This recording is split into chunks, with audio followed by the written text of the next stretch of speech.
study architecture in Lisbon, and I did the last year in Rome, the Erasmus. And after I'll come back and I start working with my father because he's an architect also, and I work with him 7 years. And after that I start working alone, but 1 year after I start working with Felipe. And I studied history of art, so I'm not an architect. And then I did my master's in curating, so I was very into contemporary art. And it was really Anna who came one day and asked what I thought of maybe doing a restaurant with her, because she noticed I really liked details, but I never really tried anything related to architecture or interior design. And we did the first restaurant together, and because we did it with a chef that is very enthusiastic and into opening restaurants, and we were very lucky to work with José Vilés, and he decided to keep on opening restaurants, so we kept on opening restaurants with him, and that's how we started.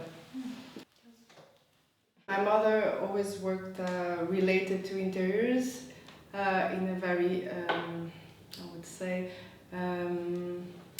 emotional way, not so much academically or anything, but so she always, I think she transmitted some sensitivity to objects and interiors, and I now realize where all this comes from, although it was not really identified for many years.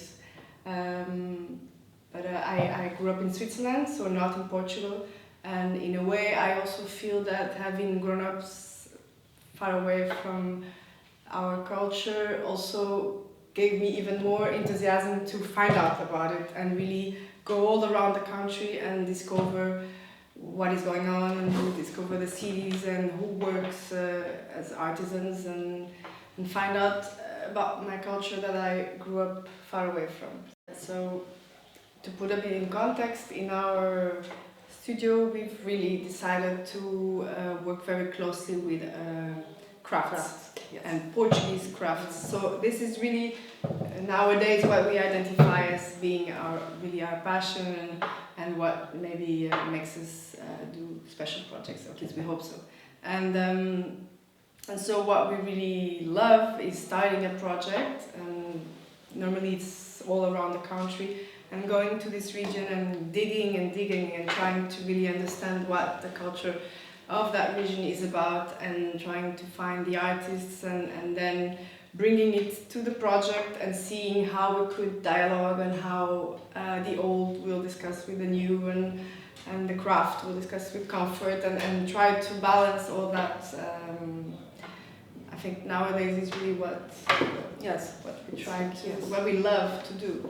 Mm-hmm. Normally people that we go and work with are from already another generation or 2 or 3 generations before us, so we really like to work with people that have so much to teach us and have a knowledge that at some point can disappear if it's not shared, and if it's not learned from other people, and if it's not showed to the world here but also abroad. So we think in a way we could be useful at some point to keep crafts alive. Some of them, of course, some others are really into fashion and it's easy, they don't need us, but some we really feel sometimes that it's so great to go and really talk to them and make them create again, and even also try new things, because we also try to use a craft but then transform it and bring it to the present. So if we can help to keep alive crafts in our country,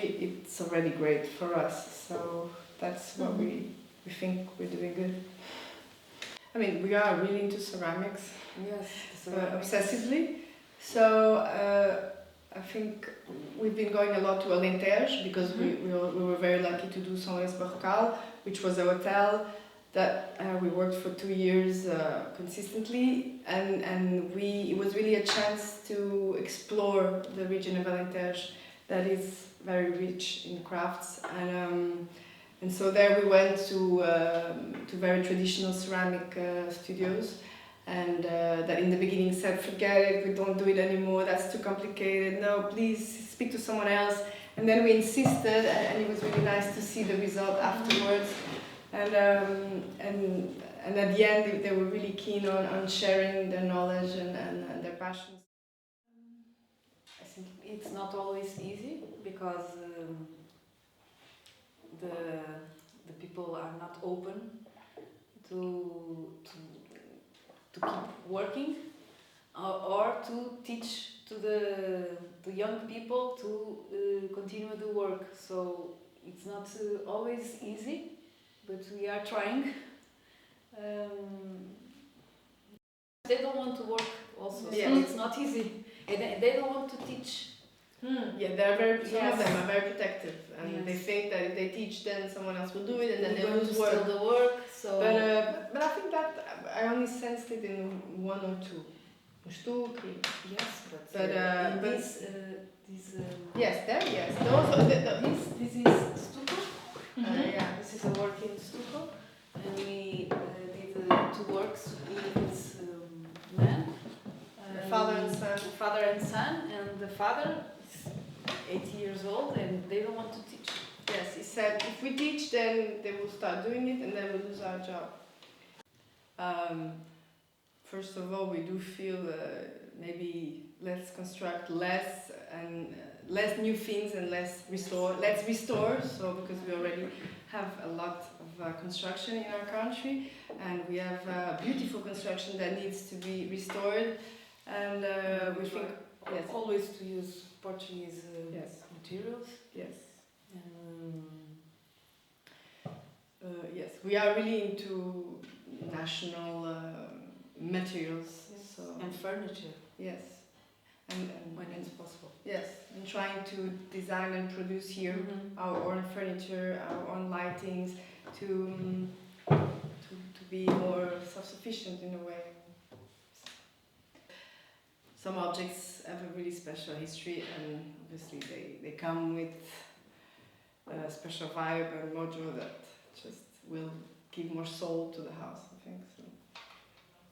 And how do you find them? They find us, no? Yes, I think they find us. That's what we feel nowadays, is that people are not willing to accept that things take time. And that's something that is very frustrating for us, because the people that we work with have really their own pace, and that's what makes their work so special. So we at the same time, timings are really, I think, the most problematic aspect of the projects nowadays. People want a restaurant in 6 months. Yes. It's to raise the children and work. It's not easy.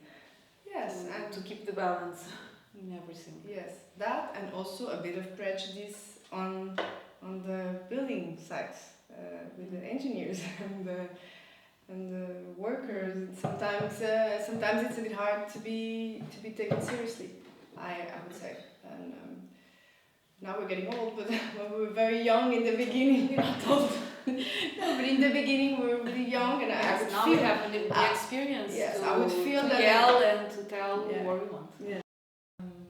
To work with the hands, I think is one thing that really needs to be explored. We personally are very lucky to have our children in a very special school, and one of the things they do, and that I think I'm so jealous and I would have loved to do, is they go to the forest every week. 1 day a week they are in the forest, all of them, and I think obviously that will give them a closeness to nature that is very difficult to transmit if you don't live it. So I think that they are so used to be in nature is something that will stay with them forever, I hope, and it's a gift. And working with your own hands is also something very stimulating and liberating.